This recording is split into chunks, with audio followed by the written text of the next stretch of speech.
Hey, how's it going? So today I am going to show you how to fix your controller not working on Call of Duty.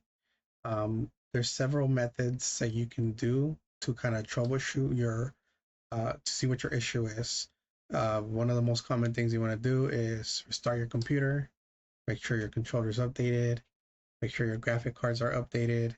You're gonna follow each individual program depending on what you're using, right? And then there's also two different methods, whether you're launching from Steam or Battle.net.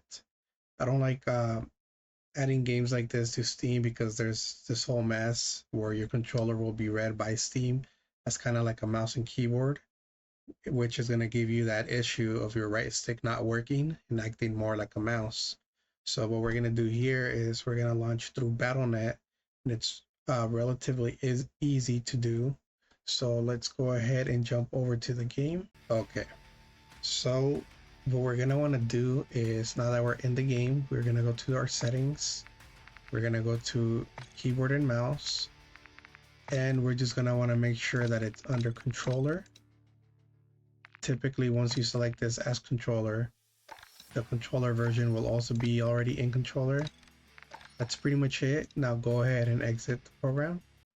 All right, sorry for the mess, but anyways, this is a part where you really have to pay attention. It's simple, but you might miss it for some reason.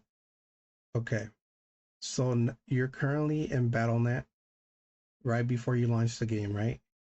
What you need to do is disconnect your keyboard.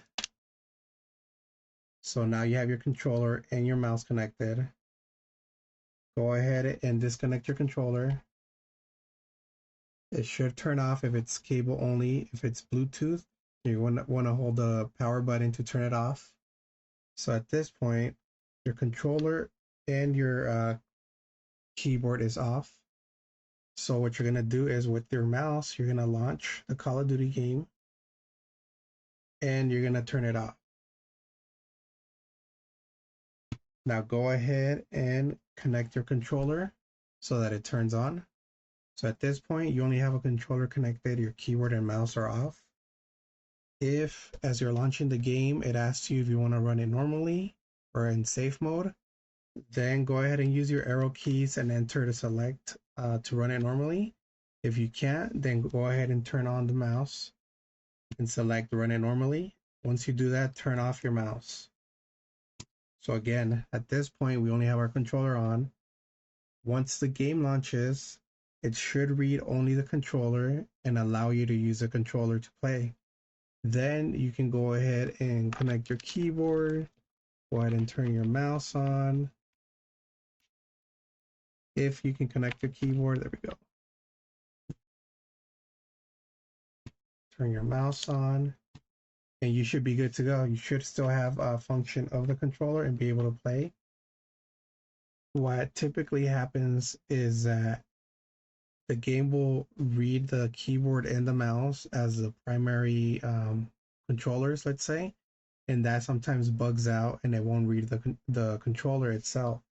So by disconnecting it and allowing to read the controller first, then that becomes a priority and you're able to, use the controller and even swap out to mouse and keyboard or whatever. But that's basically the fix. If you want me to go over the Steam fix as well, you can go ahead and do that. Just let me know in the comments button. Again, typically with Steam, your right stick is the one that isn't working and your controllers or your buttons are all whack. They're not what they're supposed to be.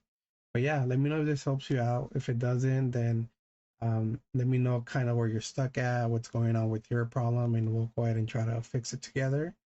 But yeah, I typically get these issues at least once a week and make a video out of it. So hopefully you'll consider subscribing and liking this video. And yeah, I'll see you next time.